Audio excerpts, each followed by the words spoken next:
Hello and welcome to another episode of the Low Budget Review Show. I'm Eric Smith, and tonight I'm doing my final pre-Halloween horror novel review, and the lucky winner tonight is The Late Night Horror Show by Bryan Smith. It's another Sam Hain, of course, because I've been reading Sam Hain all month. Bryan Smith, one of my top 10 favorite authors, does a lot of hardcore horror, a lot of weird stuff. This kind of falls under that weird category. There's some hardcore stuff in here, but it's kind of out there, so I'll tell you a little bit about this. A lot of names for me to try to remember here. So basically, a whole bunch of people go to an old rundown theater to see some low-budget horror movies. You've got Kira and her friend LaShawn and her friend Monroe and his friend Jason and Jason's girlfriend Nikki. And there's Bricks. Couldn't remember that. Bricks and Trevor, I believe. I think Trevor's a friend of Monroe's as well.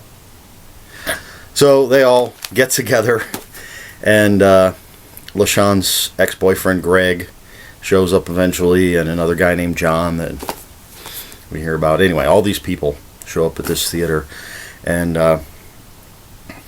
it's a midnight showing of some really low-budget kind of rip-off horror movies. You've got Rise of the Dead, Chainsaw Maniac, and I think Bloodlust. So a zombie movie, a Chainsaw Maniac movie, and a vampire movie. So they go to the theater. They all kind of go their separate ways to see the different movies. Excuse me. And shortly after each movie starts, there's flash of bright white light, and then everybody finds themselves inside the movies. So let's see, Jason, Nikki, Trevor, and Bricks are inside the zombie movie. Spooky zombie here to represent that. And then Kira and Monroe are in the vampire movie. That's the only vampire thing I have is my vampire Batman. So that represents that.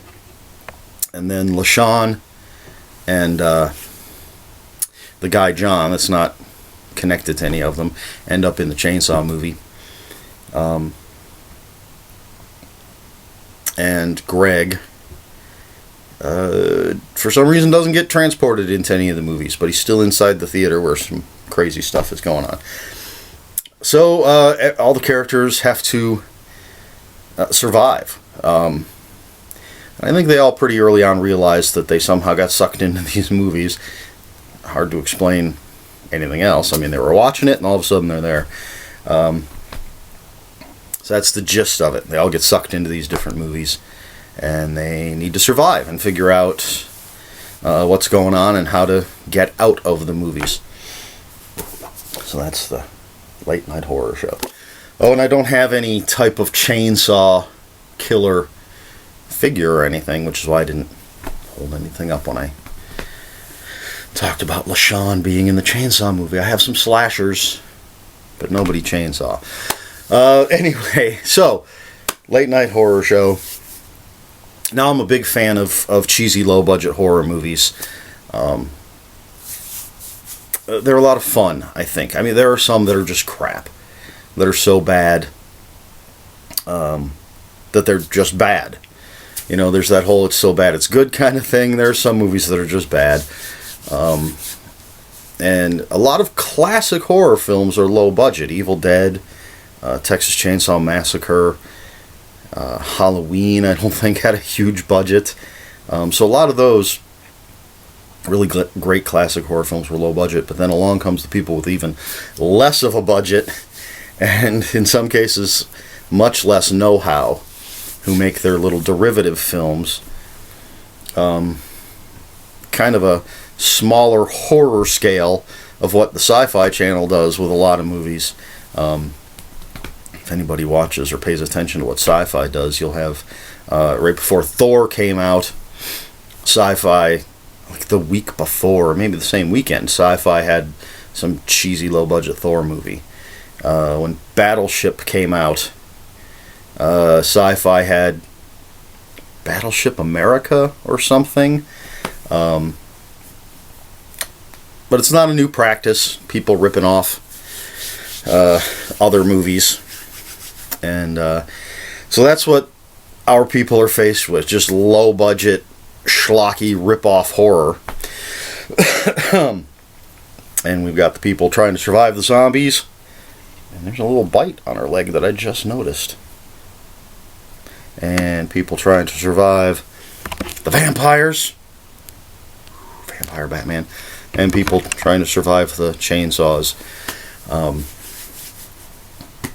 So, like I said, I love this kind of movie, those kinds of movies. So I was very excited about reading this. As I said, Bryan Smith is one of my favorite authors. Top 10 easily. So I'm looking forward to reading anything he writes anyway. But when you throw in something like this, it's a great combination. And he does a great job with it. Excuse me, just a moment. I'm feeling a little parched.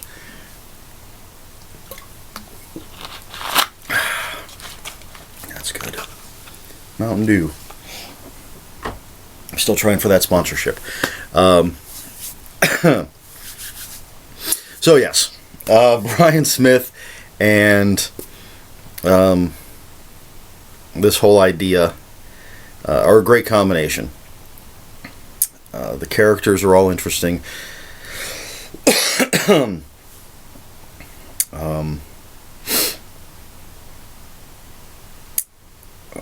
Kira and Monroe are they're all pretty much college age. So Kira and Monroe have been friends for a while, and when they go to see the movie, they've got a budding romance. But then when they get sucked into the movie, and they're in the vampire movie, when they get sucked in, well, that sort of short circuits what could have been. I'm trying to stand Batman up here. He's all off balance now for some reason. I don't know what I did. Anyway, well, their budding romance kind of gets cut short when they're pulled into this vampire flick. Bricks, previous to the events of the book, a little obsessed with the zombie apocalypse, big fan of zombie movies. She's trained with guns, and when we meet her, she's out in the woods shooting bottles and cans and things and imagining that they're zombies. So of course she goes to the zombie movie, she and her boyfriend and Jason and Nikki. So she's quite well prepared for her experience when she gets pulled into the movie, but realistically, it is a shock to her that this is real, as far as it goes. And I think she reacts accordingly, but trying to think of some of the others. LaShawn is in the Chainsaw Maniac movie with John, and again, he's not connected to anybody, so he's just some guy who saves her life, and that leads to a bunch of stuff. But I think it's hard to gauge how realistic people's actions are when they know they're in a movie. And there's one point, maybe a mild spoiler here, where Bricks and Jason figure out that they're the stars of the movie, because there's a sniper who never misses except when he shoots at them. And that's the point where they kind of think, hey, we're the stars here, so the plot's going to revolve around them. Since and it seems nobody else, well, the other people that are sucked in realize they're in a movie, but the other people in the movie don't know it's a movie. But Bryan Smith does well with that, with the characters. There's a couple. I did think there were a couple characters that were incredibly similar. One of them was a real-world character that got sucked in. One was a character from the movie. They were a little too similar for my taste. I was happy with what happened with those two characters, but it kind of seemed like once one of them was off stage, the other one just kind of came in and filled that exact same role. So that was a little coincidental.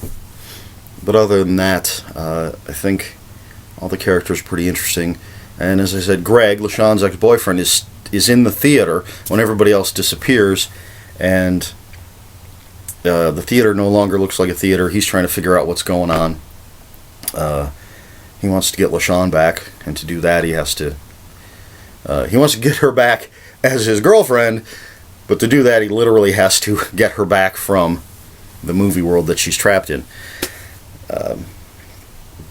So all this stuff going on. There's a lot of hardcore action, which Bryan Smith does very well. The violence and the gore are well done.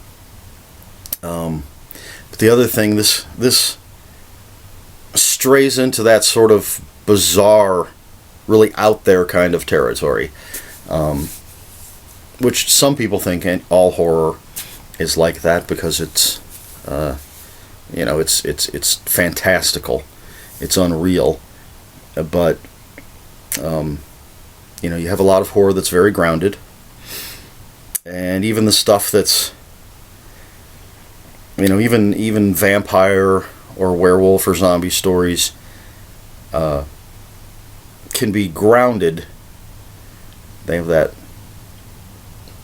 veneer of reality, real world kind of thing. But what Bryan Smith has done in here, in my opinion, and my favorite Bryan Smith book, The Freak Show, is he just goes off the reservation, as they say, which I love. I like to see somebody kind of go out of the average reader's comfort zone, and you really have to say, all right, I'm gonna just go along for the ride. I'm gonna buy into this. I have no problem with it because it's entertaining and it's fun and it's, as I said, gory and violent, which can be entertaining and fun in fiction. And Bryan Smith does that well. As I said, Freak Show, which I should probably review at some point because I love that freaking book.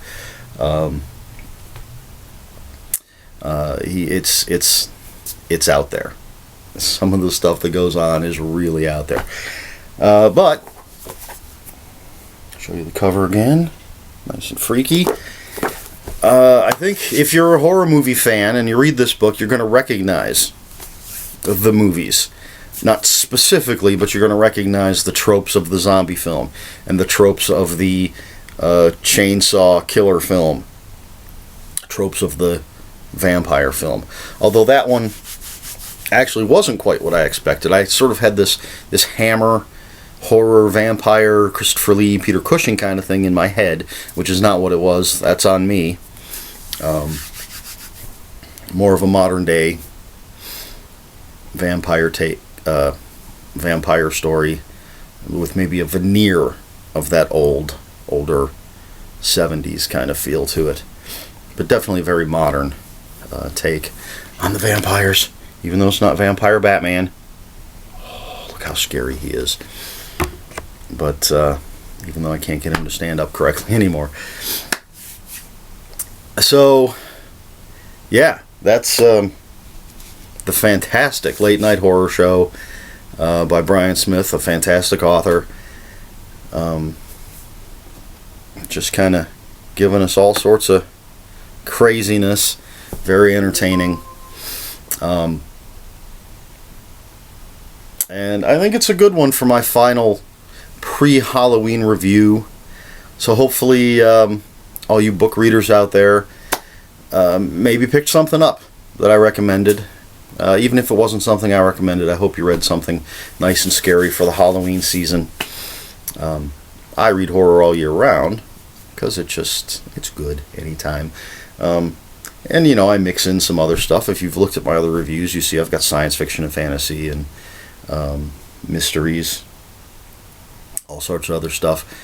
But horror will always have a special place in my heart.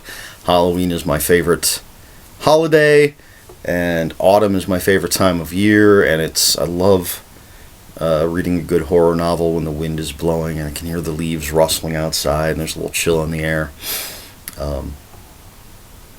So hopefully you folks out there have enjoyed that feeling as well. And it's not too late to pick up a good horror novel. And this is a good horror novel. Just a well-written, exciting, bloody piece of fiction. So I think that covers everything. As usual, I should just make, I don't know, a standard clip of me saying all this stuff, because I say it at the end of every video. But as usual, there will be a link for this book in the description down below. Please like, share, and subscribe. And if you have any comments, questions, or corrections, please put them in the comments below. Love to discuss more books, and zombies, and Vampire Batman, and wants to fall over. So yes, like, share, subscribe, comment, questions, corrections. So that's that's it for October. I hope everybody has a good Halloween, which is one day away. And my next video is going to be a very special video, a big event. So until then, read more books.